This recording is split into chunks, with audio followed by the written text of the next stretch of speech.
Picture this. A perfect September morning.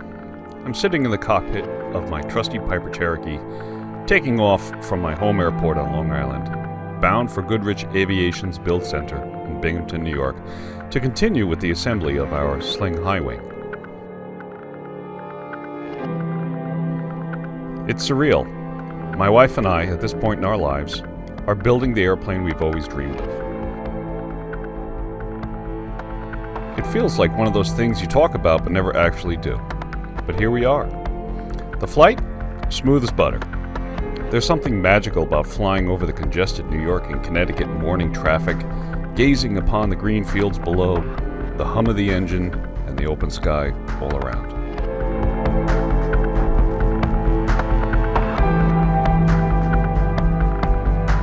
When I touched down, Doug Goodrich and his team were eager to check out the Cherokee's new paint job. It's funny. After combing through hundreds of designs, I ended up borrowing one from a Sling TSI I found online, all the way in Australia. It just worked. Now, earlier this year, as soon as our HighWing parts came in, Doug didn't waste any time.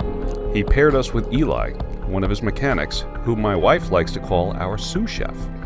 You see, Eli does the heavy lifting. He preps everything for us, checks the manuals, and consults with his colleagues when he needs to.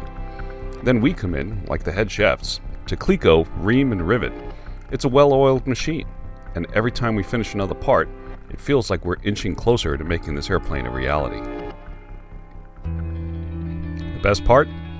Being 51% builders on our Sling HighWing. We have the freedom to maintain it ourselves. No more waiting around for an A&P mechanic when something needs fixing. It's a game changer, especially if you want to keep flying with those long downtimes for maintenance. Unfortunately, this time around, my wife couldn't join me. She's a high school calculus teacher, and when you've got a room full of teenagers trying to make sense of derivatives and integrals, well, her students take priority. She's dedicated like that. As much as she loves this project, and believe me, she does, the trip landed right in the middle of a week. Throughout the day, I was sending her photos of the skins going on the wing. Every time I hit send, I could practically hear her smile from across the state. She was thrilled to see the progress, but I'll admit there was a bit of envy there too. Watching the plane come together is exciting, and missing out on that, especially when you're invested as she is, can make it tough to be stuck in the classroom. From the moment we decided to work with Goodrich Aviation, things just fell into place. I even reserved the tail number 825 November Tango with the FAA. 825 for our anniversary, N for my wife Nanette, and T for me, Tom. So now, naturally, we call it November Tango. Day 2 started like all days should, with a hearty breakfast and a plan. Eli and I got to it, focusing on getting the skins on the left wing. Now here's the thing, when the skins go on, that's when you really start to see the airplane come to life. It stops being a pile of parts and starts resembling something that might just take flight one day. First, you cleco the entire skin in place, which, let me tell you, is no small task when you're dealing with wings this big. Then comes the reaming and riveting. You start in the middle, or sometimes one side, working your way out, making sure everything's as smooth and as flat as possible.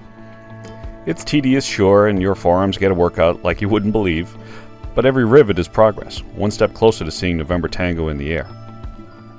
And there's always something to do, whether it's decisions about the design, like paint schemes, or the interior, seats, carpets, panel, interior and exterior LED lighting.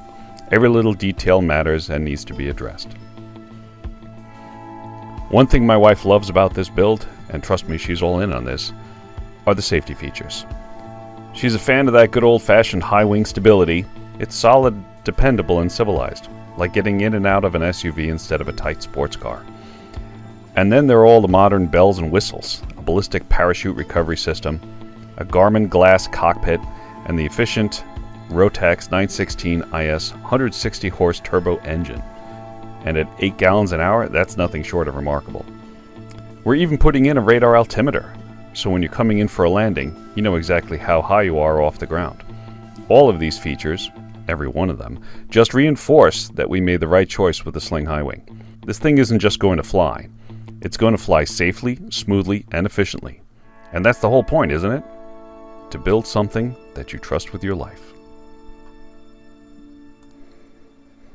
After 2 long days of clecoing, riveting, and piecing together parts that didn't even exist in my mind a year ago, I packed up my gear, topped off the Cherokee with fuel, and pointed her nose for the hour and 45-minute long flight towards home. The sun was dipping low behind me, painting the sky in those deep, rich hues of orange and red that make you stop and think for a second. The air was still, not a hint of wind, and everything just felt right. You know, in those moments when everything clicks, where the world just lines up in a way that makes you feel like you're exactly where you're supposed to be? Yeah, it was one of those evenings. The kind that makes you feel grateful for the simple act of flying, and maybe a little excited for what's coming next.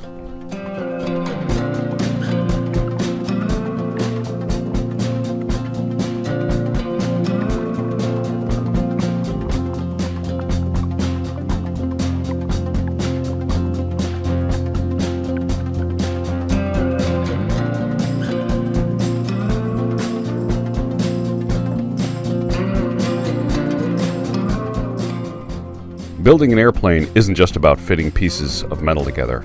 No, it's a journey. You start with a pile of parts, neatly packaged and organized, but at that stage, it's just metal, nuts, rivets, and bolts. It doesn't look like much, but with each day, each rivet, and each hour of sweat and focus, you begin to see it transform. There's a kind of magic to it, watching those cold, lifeless parts slowly take shape and purpose. You're not just building a machine, you're creating something greater, something with potential and promise. It's like raising a child in a way. The plane starts to develop a character all its own. You get to know it, how it reacts, the sound the metal makes when you fit things just right, and the feeling when a section finally comes together. By the time it's ready for its first flight, you realize you're no longer dealing with a collection of parts. It's something alive, something with a story. And when it lifts off the ground for the first time, well, that'll be a moment like no other. It's more than just a machine at that point. It's something that carries the essence of all the time and effort and dreams that went into it. It'll take us places and show us things that we never would have imagined. And that's the beauty of building something with your own 2 hands. There's a deep satisfaction that comes from knowing this airplane isn't just any airplane, it's ours. Every rivet, every panel, it has a piece of us in it, and when it finally takes to the skies, it won't just be flying, it'll be soaring, alive in a way that those who've built one can truly understand. It'll have quirks and idiosyncrasies and a personality, like it's always been waiting for this moment to spread its wings. And in that moment, it'll feel like it's as much a part of you as the hands that built it.